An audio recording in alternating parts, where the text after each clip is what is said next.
Salam Bapak Ibu Saudara-saudari yang dikasihi Yesus dan yang dikasihi. Berjumpa kembali dengan saya Pendeta Ernest Lubis. Saudara Bapak Ibu sekalian, kita sudah 3 minggu ya meninggalkan Jakarta. Pertama mendarat tuh di Bandara Kupang, berapa hari di Kupang ke Atambua ke Timur Leste, 3 hari Timur Leste ke Atambua lagi, layanan terus, dan sekarang ada di Kupang, saudaraku yang sekasih ya. Saudara ikutin terus ya uploadan khotbah-khotbah kami ya, supaya banyak nonton, viral, banyak yang bisa diberkati saudara. Tapi kami tidak akan jenuh, tidak akan bosan ya untuk memberitakan berita-berita terbaru ya. Ini dari detik.com ya saudara. Judulnya memanas, Israel gempur depot senjata Hizbullah di Lebanon.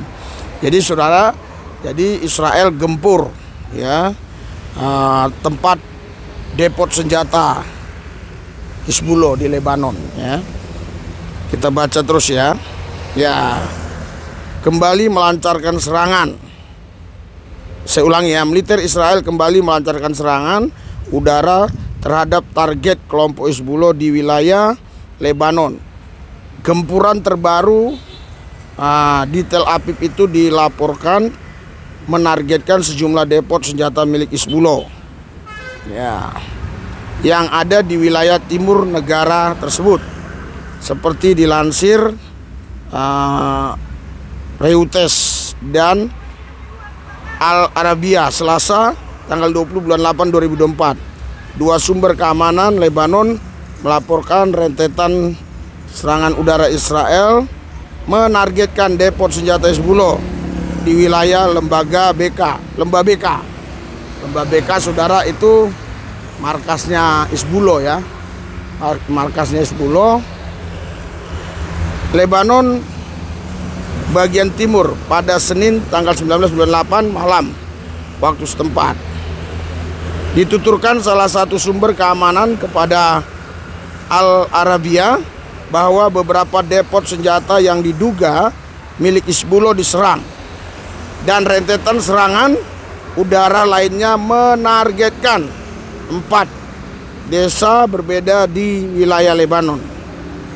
Ya, jadi saudara ya, Lebanon terus digempur oleh Israel karena di Lebanon ya tempat markasnya Hizbullah di situ ya.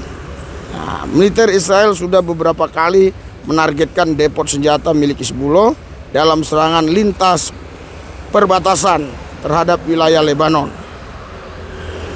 Pada Sabtu tanggal 17 bulan 8 waktu setempat, militer Israel mengklaim pasukannya menargetkan depot senjata yang digunakan oleh militan Hizbullah dalam serangan udara. Disebutkan oleh Tel Aviv bahwa ya serangannya itu menewaskan sedikitnya 10 orang, termasuk, sebentar saudara, ini kayaknya di kurang terang ya. Ya, kurang terang ya. Ya, pada Juli lalu ya serangan Hizbullah lainnya juga menargetkan. Jadi saudara, ini saya tidak usah bacakan semuanya ya saudaraku yang sekasih dalam Tuhan Yesus. Jadi selama 2 bulan belakangan ini terus Israel melancarkan serangannya ke wilayah Lebanon. Targetnya adalah markas Hizbullah, khususnya tempat penyimpanan persenjataan Hizbullah ya. Begitu juga beberapa bulan yang lalu ya, mulai 10 bulan yang lalu sampai sebulan terakhir kemarin ya, Israel juga menggempur Hamas dengan cara yang sama. Jadi Hamas lumpuh. Nah, sekarang juga Israel, IDF melemahkan Hizbullah dengan cara yang sama. Kenapa? Karena memang itu trik yang mereka gunakan ya. Ya, karena itu memang kalau sudah tempat persenjataan hancur, ya apalagi yang mau digunakan mereka untuk menyerang kan? Nggak ada lagi yang bisa diandalkan mereka, digunakan mereka kalau udah tidak ada lagi persenjataan, karena persenjataan sudah hancur, tidak ada lagi apa yang mau digunakan. Nah, saudara Bapak sekalian, kita sebagai orang percaya hanya berdoa dan yakin bahwa firman Tuhan ya dan amin. Tuhan berkata di dalam 2 Raja-Raja 14 ayat 27, tidak akan melenyapkan Israel sampai selama-lamanya dari muka bumi ini. Jadi bukan hanya negara, bukan hanya manusia atau oknum, tapi nama itu pun tidak boleh berubah. Namanya harus tetap Israel, ya, tidak boleh berubah. Sedangkan negara-negara Timur Tengah itu sebenarnya udah banyak berubah. Contoh misalnya saudara, kita nggak bisa temukan Iran di Alkitab. Yang kita temukan apa saudara? Persia, itulah Iran. Ya, kita nggak bisa temukan juga Mesopotamia, Irak. Tapi kita bisa temukan Mesopotamia. Jadi berganti nama, tetapi Israel tidak akan berganti nama. Kita doakan Israel tetap terus mampu menjaga kedaulatannya, menjaga rakyatnya sehingga Israel tetap jaya, ya. Dan kita doakan Indonesia supaya tetap tenang, damai, karena Indonesia negara non-blok. Jadi kita hanya bisa berdoa saja. Walaupun kami ada di Kupang, di Atambua, di Timor Leste, tapi gereja tanpa tembok tetap berjalan, dilayani oleh istri dan tim. Nah, ini dia ya. Doakan. Kita hanya membawa kuasa nama Yesus saja.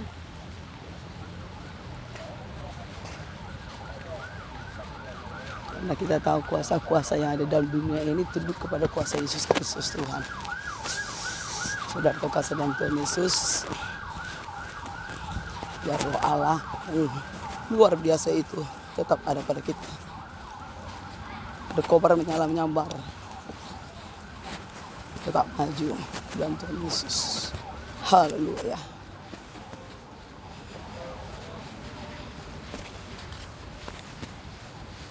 Hai, kau lagi gini? Oh, perutmu akhirnya kau lagi hamil, bukan? Oh, gitu ya. Mengembara ke tempat-tempat yang tandus mencari perhentian, tetapi ia tidak mendapatkannya. Jadi ini nih ya, inilah tubuh ini. Di setan itu hinggaplah.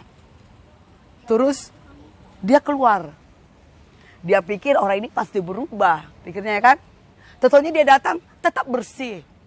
Ya kan, tersapu rapi gitu loh. Dilihat nggak ada Yesus, ya kan? Dilihat dia lagi, mungkin nggak ada Yesus lagi. Akhirnya dikembali keluar, ambil teman-temannya lagi, ya kan?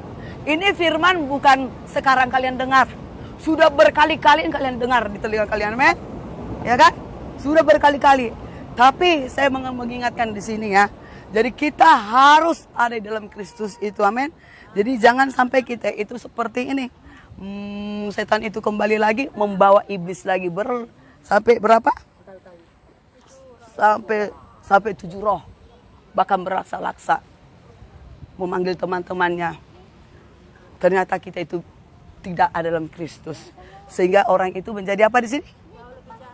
Jauh lebih jahat. Kenapa seperti itu, saudara?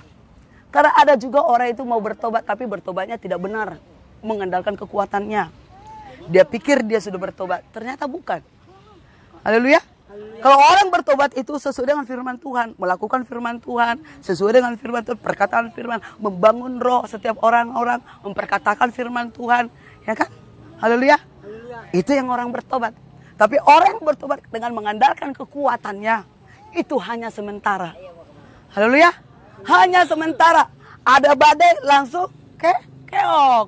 Tidak berdiri dalam fondasi iman itu. Haleluya. Jadi kita sebagai orang yang benar di dalam Kristus, mari kita berdiri di dalam firman-Nya. Mari kita teguh di dalam firman-Nya.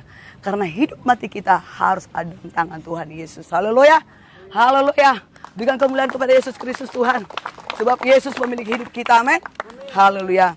Jadi saudara kekasih dalam Tuhan Yesus, mari kita kembali ke firman, kembali ke Yesus. Kalau kalian sudah menjauh ke Yesus, kembali kalian ke Yesus. Amin. Tidak cukup hanya di sini saja, di rumah pun kalian harus menyembah Yesus. Haleluya. Berdoa puasa, ya. Seperti saya ini saudara, tidak gampang saya hadir tempat sini. Saya harus berdoa puasa. Senin, Selasa, Rabu, Kamis saya nggak puasa, cuma Sabtu puasa lagi. Haleluya, saya harus mematikan kedagingan saya. Haleluya. Karena aku tahu ketika aku berdoa puasa, Tuhan mengambil alih dari semua di tempat ini. Amin. Karena aku tidak mau dengan kesombonganku untuk memperkatakan firman di tempat ini. Tapi aku mau karena Yesus yang maunya di tempat ini. Haleluya. Haleluya. Jadi saudara kekasih dalam Tuhan Yesus, mari kita sungguh berkegantungan dengan Tuhan. Kita harus butuh dengan Yesus. Karena kalau ketika kita butuh dengan Yesus, Yesus pasti hadir dalam kehidupan kita. Amin. Haleluya. Suatu kali anak saya sakit. Ini anaknya.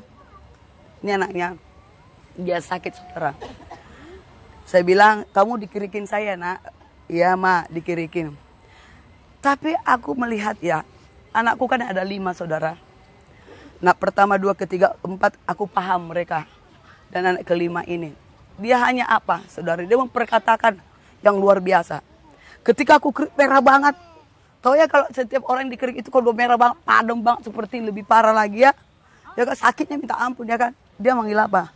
Yesus, aku butuh engkau. Bayangin anak saya ngomong seperti itu. Kalian pernah begitu enggak? Saya juga pernah. Paling, Ma, sakit banget kan gitu. Aduh, sakit banget, enggak tahan gitu. Anak saya bilang, Yesus, aku butuh engkau.